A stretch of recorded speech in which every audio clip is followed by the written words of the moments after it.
I guess, because we have all the speakers and we have confirmed that everybody can talk and we can hear them well. So, all right. So welcome everyone to the second Xilinx webinar for the DAC Design Contest 2018. Just a few things to know. Except the speakers, we will be muting everybody else. So if you have any questions or concerns, please type them in. And if you have any questions during the webinar, please save them till the end, and we'll have some time at the end, and we'll answer your questions. And if we cannot, then you can email us, and you can use Piazza, and we'll follow up even there. Okay, so hope you all are enjoying the contest. The main purpose for this webinar is to reconnect with you and share some information that we have and that will help you in the contest.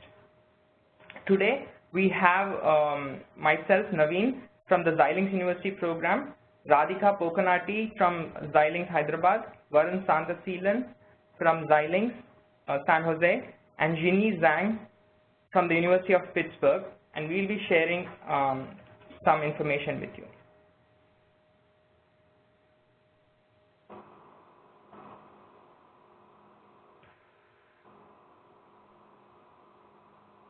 So here's the agenda for the meeting, right? So first off, we'll share some of the latest information regarding the contest and the PINC framework. So we have some updates that we want to share with you. And we have also been emailing you guys and getting feedback. So based on your feedback, we have decided to provide support, and we'll share some of the ways in which we intend to do that. So we'll be sharing some baseline demos and some IPs that you can use in your design. And then we'll be talking about the IPs that we are going to share today. So the first one is going to be the convolution IP, which we call Darius, and we are going to give a live demo of that IP. And then we'll have hardware resize IP. This is basically resizing images for the object detection problem in hardware, and we're going to do a demo of that, and that is going to be live as well. So then we are going to have Jinyi talk about design submission and evaluations, and then we leave some time for question and answers. So one thing to note is that, which may not be very apparent, is that this presentation is completely being done on the PINC board. So it's being hosted from a web browser, and we are going to actually do live demo, and we are going to run the code cells and look at the output for all the demos that we are going to show today. So jumping in, so the latest contest and PINC updates, right? So there were some changes that were announced recently based on your feedback. So the first one was to reduce the target for the FPS requirement. And after much analysis, we have come down to 5 FPS. So earlier the target was set to 20 FPS, and now we made it 5 FPS. So this should be a much achievable target. But again, so the higher you get, the better it is to win the contest. So I would definitely encourage you guys to go for the highest as possible. And the second change was the removal of the PS and PL usage restriction. So now you can transfer data, intermediate data and weights between PL and PS. So this is allowed now. So there is no restriction on PS and PL usage. All teams are allowed to use PS to do pre-processing and post-processing, while earlier only we were allowing to do resize. But now you can do, you can choose what you want to do on PL and PS and go back and forth. Again, we updated the reference design on GitHub. So if you guys have been having problems, we have updated the reference design. So now it should all work with both the previous PINC release and also the new one. So the new PINC release, the version 2.1, was released in February, and it supports Vivado 2017.4 and SDSOC. So that gives you some more capability to accelerate your design. And the link, I have left here links so that after the presentation I'm going to share this, and then you can look at the links and get the image from there. So now I'm going to talk about the baseline demos and the IP release that we are going to do today. So based on the feedback, we proposed 3 tracks for the contest. So the first track is basically all on your own, which you have been doing till now. The second track would be using Xilinx provided IP blocks. So we are releasing 2 IP blocks today, and we are planning to release more. So we'll keep you posted, but we hope that you can use the IPs in your design, and again it is architecture dependent, but IPs are generic enough for you guys to use it. So I hope some of you can incorporate them in your design. And thirdly, the third track would be to modify existing Xilinx baseline examples. So if you have trouble coming up with architecture, we have 2 baseline Xilinx designs that are available and are open sourced. So we'll share those 2, and the third track would be to modify them to get better performance. So in all these 3 tracks, you can choose whichever one gets you to the finish line faster.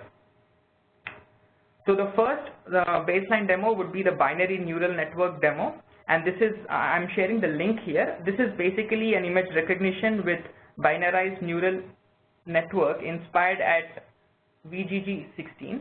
It has 16 convolutional layers, 3 max pool layers, and 3 fully connected layers.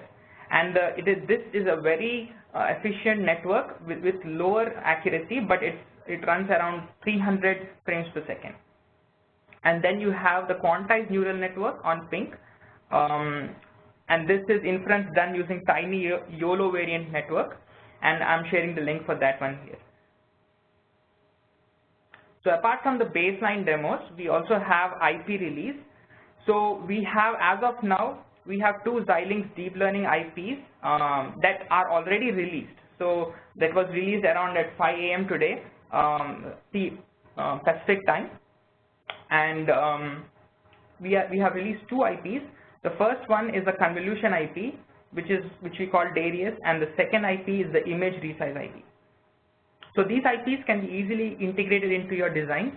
So one thing to note is these IPs, so the notebooks for these IPs, the demos are pip installable. So you would have to just go to the GitHub link and run the pip install, and you would be able to see what the IPs do. And then if you want to use them, you would have to clone the repo and use the IP folder which we have provided. So 2 things to note for the convolution IP. So it is a black box, so it's an encrypted IP, so you won't have access to the source, but you will be able to use it. So it's generic enough that you can use it in your designs, and it is RTL based. Secondly, for the image resize IP, it's an open source IP, and you have both HLS and RTL based code, so source code available to you. So you can use it in both flows. Okay, so without much further ado, let me hand it over to Radhika, and she'll be going over what the Darius convolution IP is and how to work with it, and then she'll be going over a small demo of the IP. So Radhika, can you take over? Yeah. Yeah. So as you see, the IP is developed by Hassan, and I've been working with him along. So this IP is essentially an RTL IP. So the performance, of course, is improved by accelerating part of on the FPGA, on the PL part. Slide please. The higher performance of this IP is actually achieved by using a systolic architecture. The IP which we are giving away today is 8x8 systolic architecture running on 150 megahertz. So it essentially uses 64 DSPs. But it is still is not limiting. You can support solve a lot set of convolution problems using this IP. Next slide, please. So these are some of the common terminology used in any of the conventional convolution neural networks. But a quick overview here is IFM stands for input feature maps, also called the input volume, based on the depth of the number of feature maps. The weights are the filters or the kernels used to convolve on the input volume. And the convolved output is in the form of output feature maps, also called the output volume. Next slide, please. As I've already said, the arguments are pretty much very similar to any conventional neural network. So here we have the dimensions of input feature map called IFM height and width, the number of feature maps or the depth of IFM volume, the kernel dimensions is nothing but the dimensions of the weight filters you'll be using. Stride is the step with which the kernel is convolved over the input volume. Some padding is required when we want the output volume to not shrink in size and be very in a spatial region as the input volume. So you generally require padding on the input volume so that the output volume is not suddenly diminished, so that you cannot work on it further. The number of channels essentially are the number of filters we are using, and that indirectly gives the essentially same as the number of output feature maps. Next slide, please, ma'am. Yeah. So although we are giving away the IP, it's in a limited basis, constraints region. So the constraints come from various factors, and one of the main factors is because it being a 8x8 systolic array, we need to work in terms of the IP needs to work in terms of 8 size depths and slices in that volume. So the IFM dimensions are restricted in the 6 to 32 range. The depth is in the 8 to 512. Multiples of weight, reason being it is in the form of the IP needs to be put into a DSP array. Kernel dimensions again in the range of 1 to 16. Stride, the common used ones are 1, 2, and 4. Padded bits, a maximum of 16. The channels again, the number of weight channels is limited by multiples of 8 in the range of 8 to 512. Next slide, please. So one thing to consider here in FPGA to work is the IP expects the volume of the data, input volume or the weights to be in an interleaved format. That being the restriction again coming from the 8x8 array, but it is not exactly a restriction. Once we are providing a software method called reshape and copy, which essentially reads the data in row major format and drives in the slice format. So this next slide also, Anabhi. So if you see, it is the data needs to be pushed into the IP in an interleaved manner, and this has to be needs to be done only in the first convolution layers where the host is interacting with the IP. From the next layer onwards, since it is already in the sliced format, from the next layer onwards, you don't have to care about this reshape and copy. That's it to the block diagram, please. Yeah, so this gives an overview of the example design demo which we are providing you. So here you see the Darius IP is interfaced with peers using the GP port. So all the control and status transactions can be done using this GP port. The other interface of the GP which you see here are command, IFM, weights, and volume, OSM volume. So these are AXI interfaces through Smart Connect through the actual PSDDR or the shared memory. So here you see the IFM command needs to be first written to the IP. So command is nothing but the concatenation of all the arguments which we provided, and along with that the address pointers of the shared memory, so that the IP knows where to fetch the data from, where to write the data back from the OSM. So we have provided, as I previously mentioned, we have some reshape and copy methods here in the library, which can, so let's say IFM software and weight software, something you read from the memory, from the feature maps and in a row major format, but then it needs to be converted using reshape and copy methods to the shared memory, and that can be accessed by the IP, and IP can be started using the GP ports. Yeah, for the demo, please. So we want to quickly show you one single run of the convolution using this IP, but many other convolutions can be possible. But for that, you need to play around with the methods and maybe create new methods. But this is for one single run of convolution. We are providing you the example.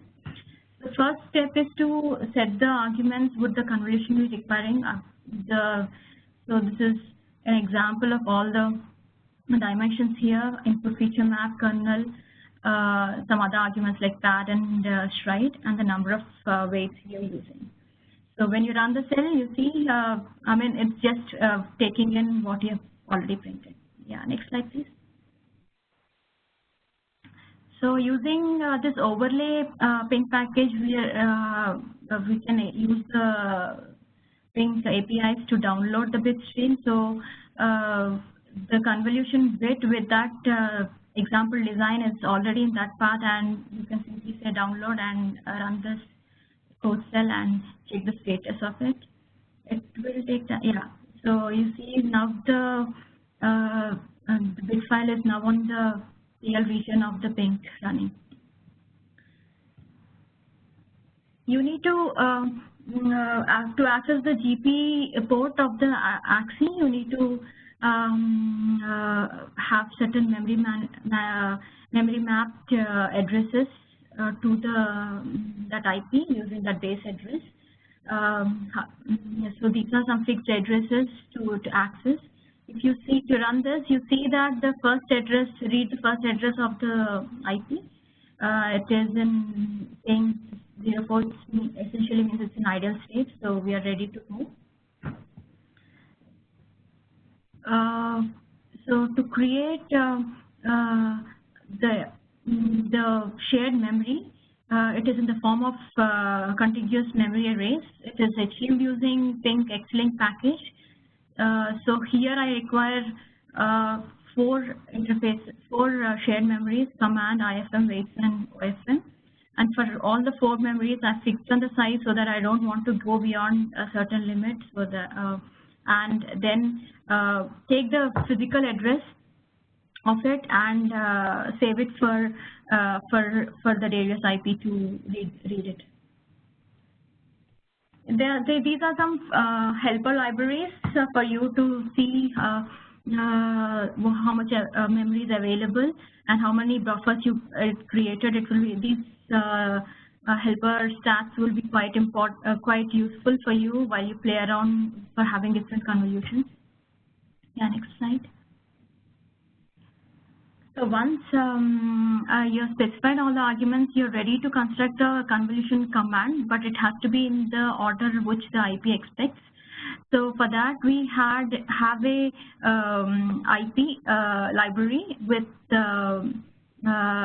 construct convol command. I'm just importing it and constructing the command here. Yeah, next slide, please. So as an example here, we are giving some random pixel data, filling it in row major format along the IFM volume and the weights weight sets. So for that, I don't need a contiguous memory. I'm just assigning using NumPy package arrays. So here I'm doing some filling of the IFM volume using random data. You can as well read from feature maps from the store from a memory or an image, etc. Next slide, please. You can so after filling the volume, this is the stage where it needs to be converted in IP format. So we are using reshape and copy methods here, and it essentially converts into the slice format required for the IP. Yeah, run please. Once you're ready with all the volumes, you are now ready to load the convolution command into the command address and some other control registers. Write into using GP ports and then say start. I'm just quickly reading the first address of the IP so that if it is idle, I'm starting the IP. Yes, next slide, please. Okay, so once so it's already done. Again reading back the same address and says that IP has done the convolution. So now let's quickly check the next step. You can check if the first few reads as an example I'm providing. You can see that if it is non-zero because you don't understand these pixel values. So this is the convol data now. Now this can be fed into another set of convolution. Yeah, next slide, please. So for this one convolution run, we can calculate the efficiency by just comparing the software cycles, how many operations it requires based on the arguments that we gave, and also from the IP by counting the number of cycles it took. So we captured that and we got an efficiency of 93.84%, one convolution run. So just one last thing, be assured that you clear the memory by using X-Link reset API so that you save on the memory for the next run. Yeah, thanks. Thanks, Radhika. Now we will go over to Varun for the resize IP. So hi, my name is Varun. I'll be talking about the resize function that's available from XF OpenCV. So for those of you who are not aware, XF OpenCV is the open source computer vision libraries from Silent. So okay, so yeah, excellent.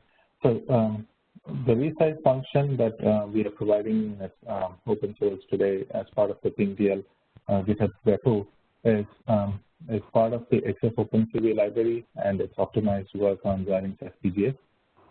The functionality itself is equivalent to the OpenCV function resize. So CV resize is the equivalent function. And the current release, we'll provide it in three forms. One is as an HLS function. Second, as the exported RTL of this HLS function as well. So that RTL can be imported as an IP into the Vivado. And then there is also a bit string that's available to be callable from a ICE item notebook on ping, for which we'll show the demo. So the IP in HLS, this is the API. It has a set of template parameters and then a couple of function arguments as well. The reason for having template parameters is to provide compile time parameters, and by changing these, you can dictate how much memory, VRAM, etc. is used. What kind of interpolation is provided, depending on that, the functionality can change. So, and for this particular function itself, there are three types of interpolation that is supported. One is nearest neighbor, then bilinear interpolation, and then area interpolation as well. The kind of the data type of the pixel is another template argument. So we support 8-bit unsigned character with single channel or an 8-bit unsigned character with 3 channels. The height and width are the maximum possible size for the input image, and new height and new width are maximum possible size for the output image. So basically, these parameters dictate how much, what is the storage allocated for the line buffers and on the programmable logic. So this actually translates into the sources. NPC is the number of pixels being processed in parallel. We can have either 1 pixel processed per clock or 8 pixels processed per clock. For using this function on the ping itself, it is strongly suggested that you use the 1 pixel per clock, mainly because 8 pixels per clock takes up a significant number of resources. The function arguments are the input image and the output image itself. They are of type an access map. The illustration of using how to use these functions are actually provided in the HLS code itself. This is the template API in HLS. So if you are using the IP in HLS, all you need to do is now call this templated function from your HLS stop function. Next slide, please.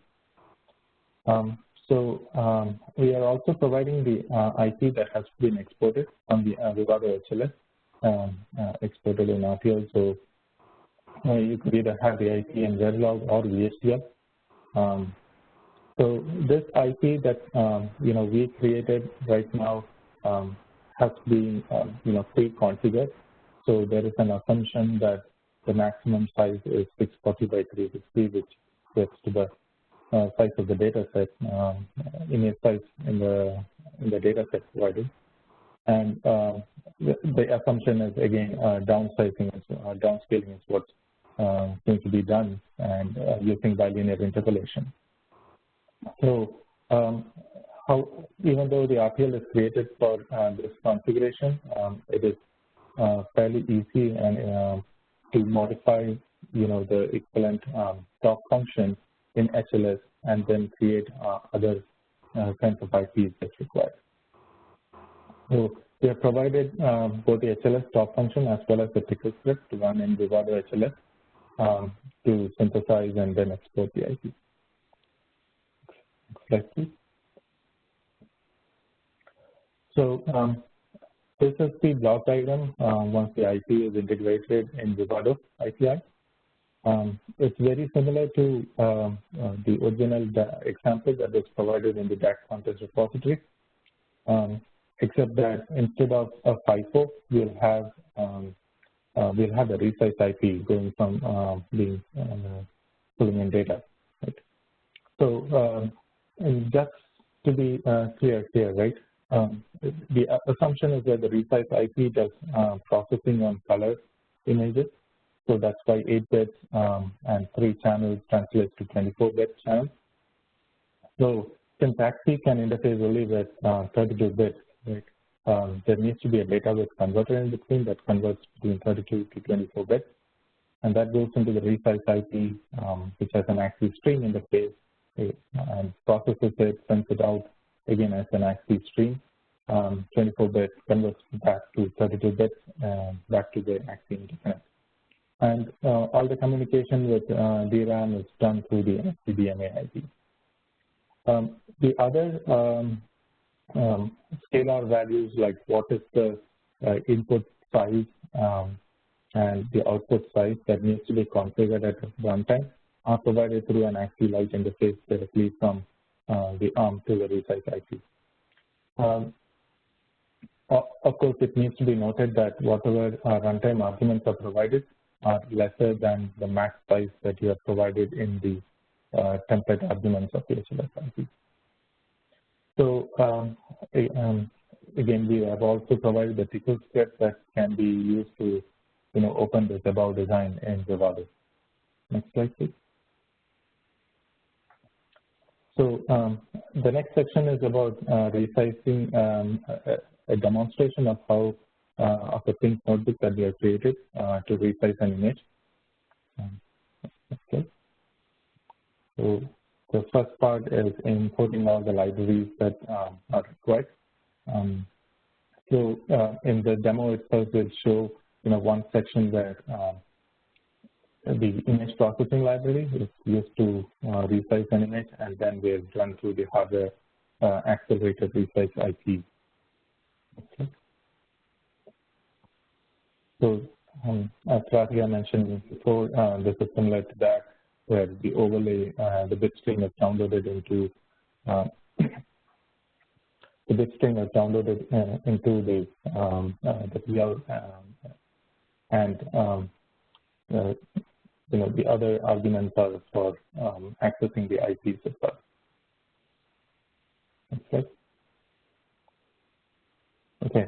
So this is reading in the image, and then basically just reporting what is the size of it, and then showing the kind of image. Next slide.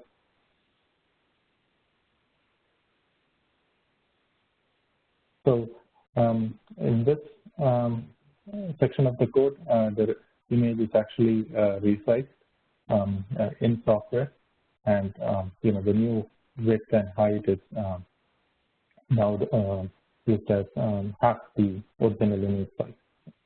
So and this is the time taken for resizing the image in software. Okay. And this section of the code is to show the resized image and what is the size of the resized image.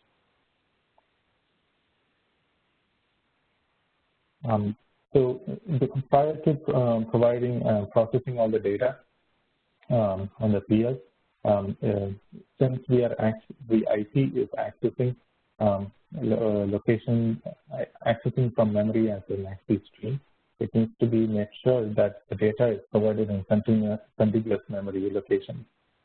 So this part of the code is actually allocating enough contiguous memory with enough size. Okay. And this part of the code is to make sure that whatever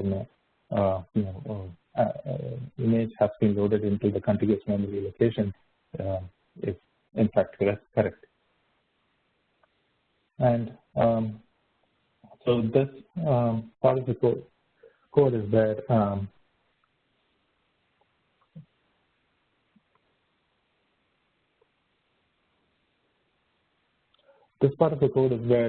the kernel actually runs on hardware.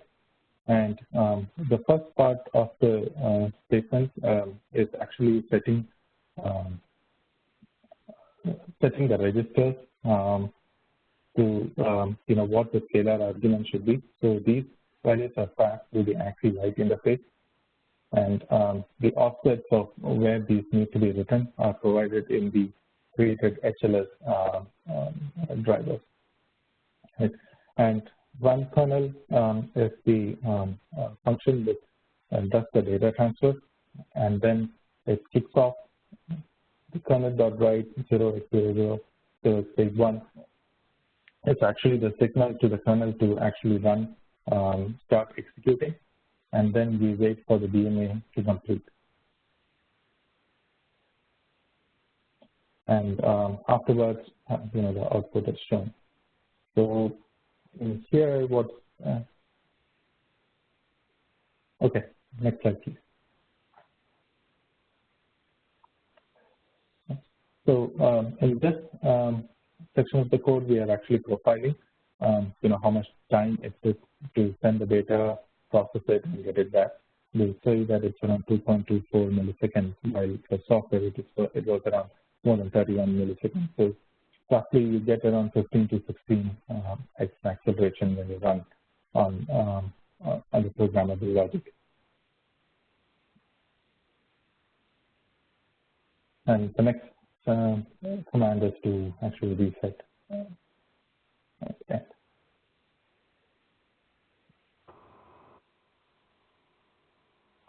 Thanks, Varun. Mm-hmm. So now we hand it over to Ginny to go over the design submission and power measurement methodologies.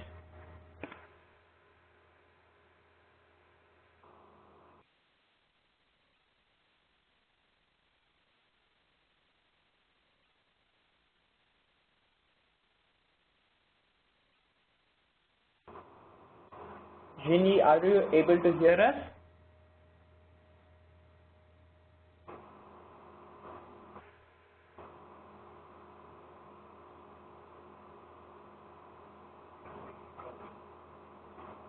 Hello? Hi, Ginny. Yeah, we can hear you. Okay. First, let me talk about the submissions. So far, we have 7 submissions, and I have tested all of them. I believe I have sent email to all these teams, but if you didn't receive my email, please contact me for this. And then for the reference design, as mentioned, we have changed the rules. You can use both ARM and the FPGA to process the image. So therefore, the reference design will help you organize your files and pack your code. So in the next slide, I will show you how you should organize your files. First, for images, because in the submissions there are 2 teams, they cannot read out the images. And in our evaluation data set, the images are renamed with pure numbers, and you can see. And for your main files and your customized modules, you should place these files in the DAC2018 in user folder. And for your overlay and the weight, you should put it in the DAC2018 overlay and the user folders. And for the okay, pass to the next slide, Emily. Okay, for the code, I think it's very clear in the reference design. You should break your code into several cells, and we will only measure the energy consumption for cell 3. Because our evaluation data set has I think it's 5 gigabytes, so we will pick several thousands of images to measure the power consumption. And now the tool we use is Charger Lab Power Z KT001. We may use another tool later. And for the data set, now we have 95 folders.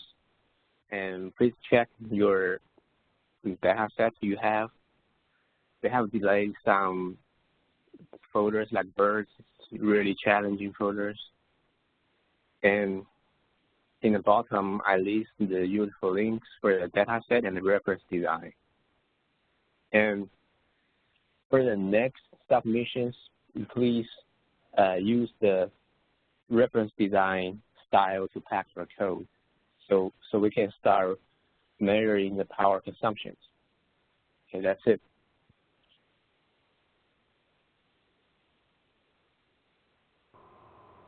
Okay, thanks, Jeannie. So yeah, so that is pretty much the end of the first section here before we go to question answers. So yeah, so Xilinx team is standing by, build something cool with Pink, and then contribute to open source and contribute to reproducible results. So we encourage you guys to use Jupyter to its full extent. As you have seen, this whole presentation was done using Jupyter plugin called Rise. So you can even, after the end of the contest, if you want to present your design, you could do it via this platform. So yeah, so if you have any other questions, you can join the Ping support forum if you haven't already, and you can ask your questions to Ping support. And I leave a link here. So now it's time for question and answers. So please type in your questions, and you can send them to the host, and we'll be reading out the question and answering them.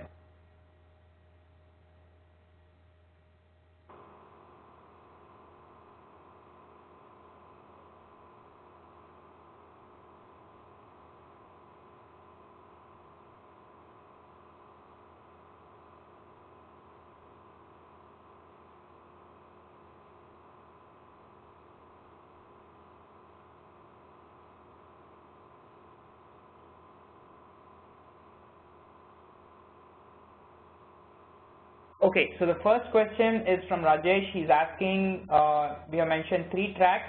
Can I mix them, use the resize IP, but also use the binarized neural network? Yes, the answer is yes, absolutely, you can do that. And the second question is, what's the performance of Xilinx IP in terms of FPS? So, as I've told you, for the baseline demos, we have shared a couple of them. So it's completely dependent on architecture. So for the binarized neural network, we have upwards of 3000 FPS. And for the Tinsy YOLO, that is the second demo that I've shared, for on the Ping Z1, we have around 1 to 2 FPS.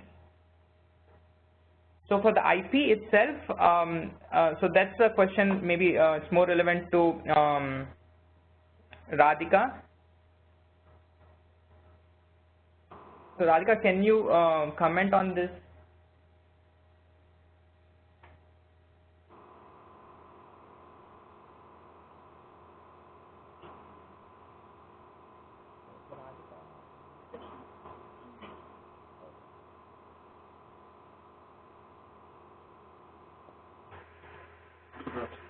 So I got her. So let answer here.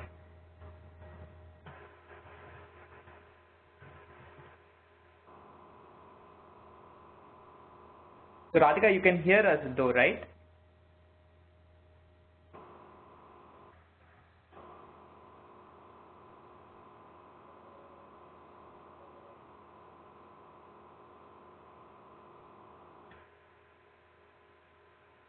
Okay, so maybe we'll take that question. We'll take that question and we'll follow up with on Piazza Forum. So the next question is, do we get special points for doing better than 5 FPS? Yeah, it's a scale of grading, right? So that will definitely count towards. Yes. I think that will definitely add to your advantage to win the contest. So yes, definitely you'll have points. So the next question is, in reference design, especially in Python code, timer often stops during processing. When we can stop timer exactly?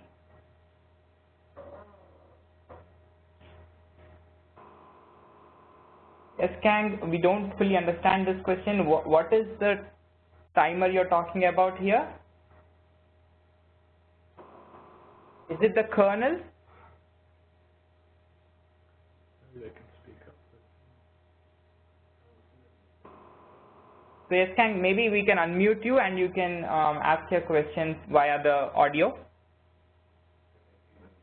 Okay, you are unmuted now. Let us know if you can hear us, and then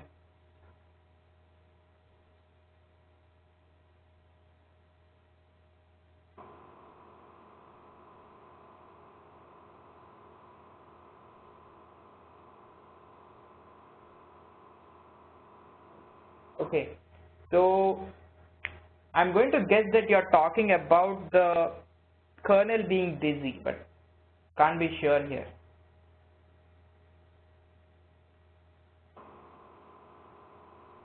Oh,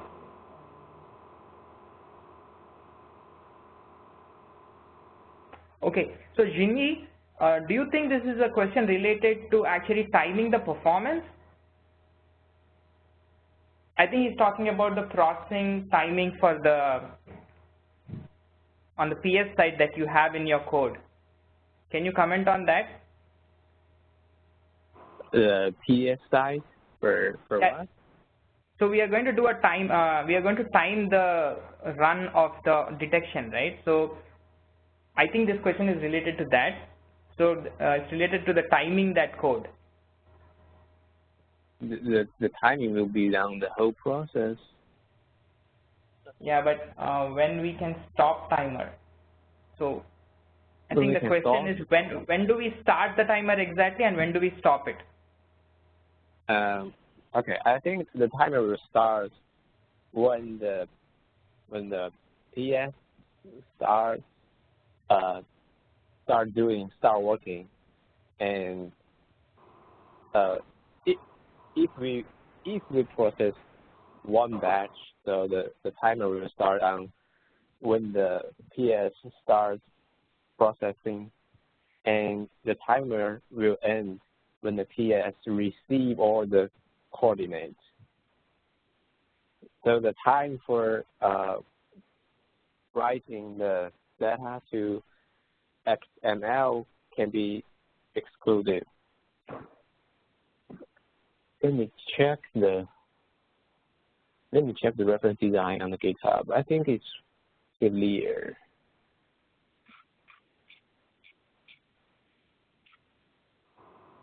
Okay, so I'm going to take the next question. So will the designs be evaluated separately for each of the 3 tracks you mentioned?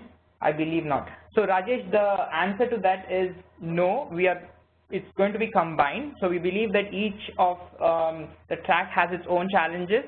So we're going to look at it in a combined fashion.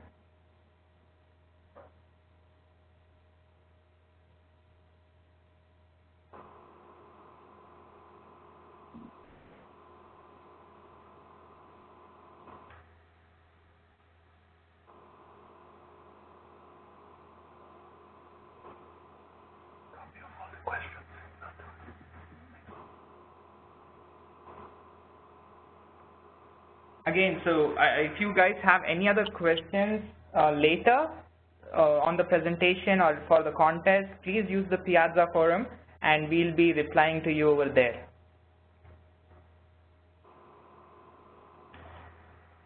So we have an answer from Jenny for the timer question, and he's saying that timer should start before PS reading the first image. So that's when the timer starts, before PS reading the first image, and ends after PS receiving all the results. So that will be your time measurement window. Did that answer all your questions? Did that answer your question?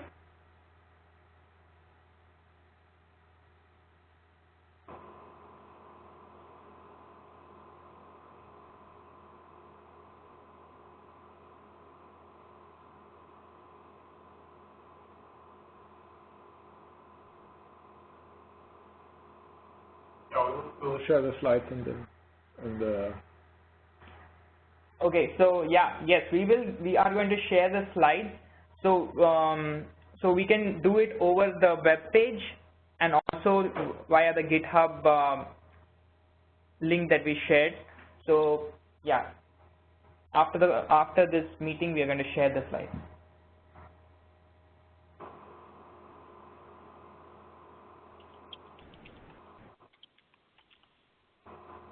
Ginny, there's a follow-up question from Yeskang. He's asking that in the reference code, timer stops after a batch process. Okay, I will give the answer. Okay.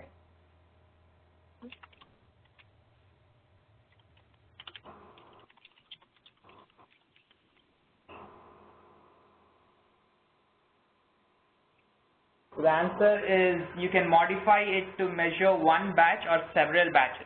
So you can modify the code that was provided in the reference design. But the way we are going to measure it is what Ginny has earlier mentioned. So PS reading the first image and then end after PS receiving all the results. So the next question is, what are the current rankings for FPGA? I only see rankings for GPU teams. So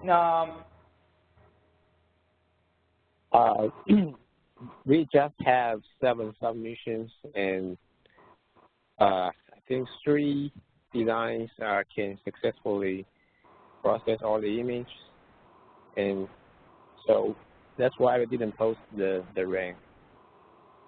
I believe that we can have a rank for March, for this month.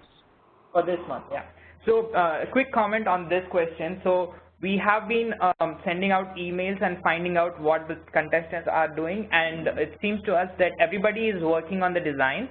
So it's just that they took a little bit more time to finish them up. So please do expect some rankings in March. So definitely, like, everybody was working, so yeah, we'll have some rankings for you in March. And we definitely encourage people to submit for the end of March ranking. Yes, definitely end of March, please do submit your design.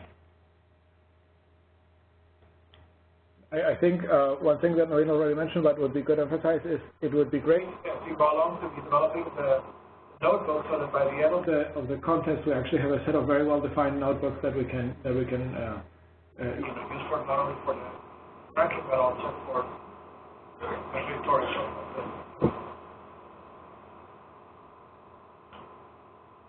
So yes, can I ask a question? If we use double buffering, when we stop our timer?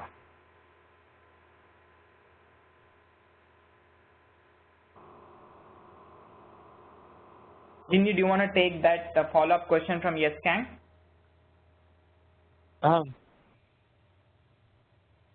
Sorry, the question again? If we use double buffering, when we stop the timer? Okay, that's a good question. So when you do double buffer, so I guess you process several batches, or you won't stop for each batch. So the timer should count the time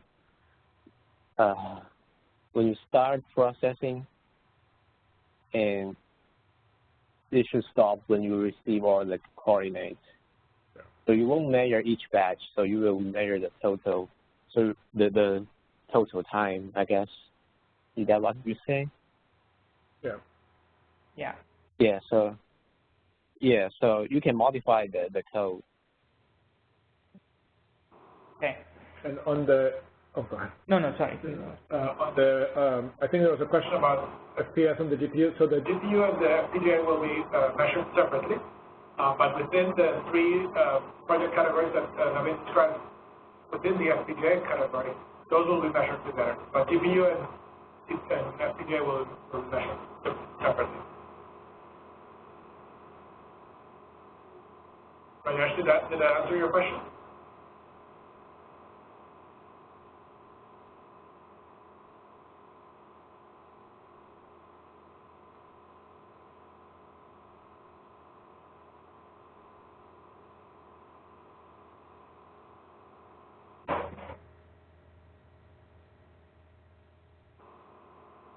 Okay. Any other questions, guys? So we have 4 more minutes, so we'll be here. If you have any question that comes up, we are here to answer that. Or any other comments or presenters?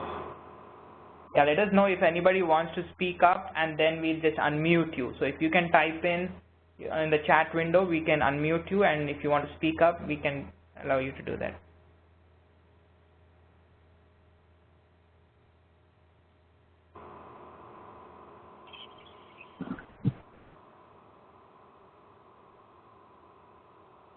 Right. The GPU will be a separate measurement. So yeah, this will not conflict with the frame FPS requirements of the FPGA design.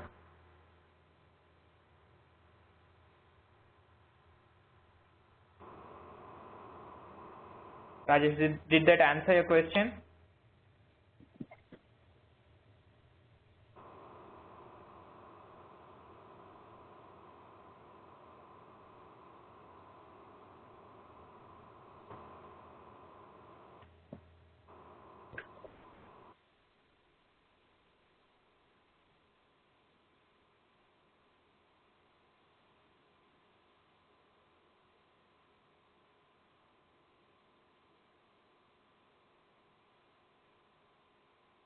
Okay, so question from Muhammad Tanveer. Given the updated reference design, are we supposed to create a single IP core on the PL side, or we can have a bunch of IP cores to accomplish the task at hand? So there is no restriction, Muhammad, you can have as many IP cores as you want, and yeah, there's no restriction on usage of that. Yeah. So you can interconnect now IPs on the PL side, and now since we don't have restrictions on the PS to PL communications, you can connect with those with the PS side as well. Yeah, and you can transfer dates, data and weights in between blocks as well.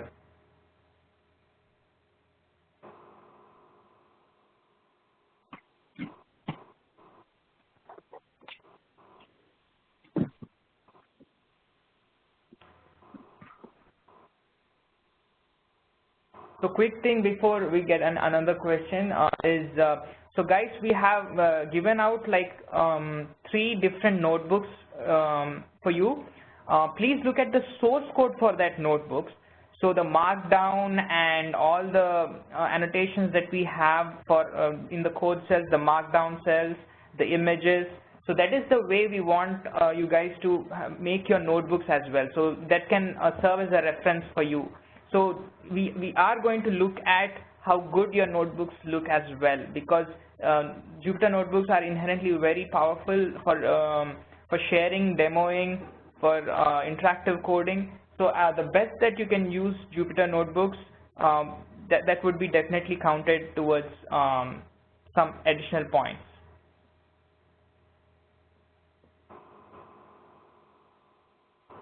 Okay, so it is time. So if we can maybe take one more question if anybody has in the next minute, or then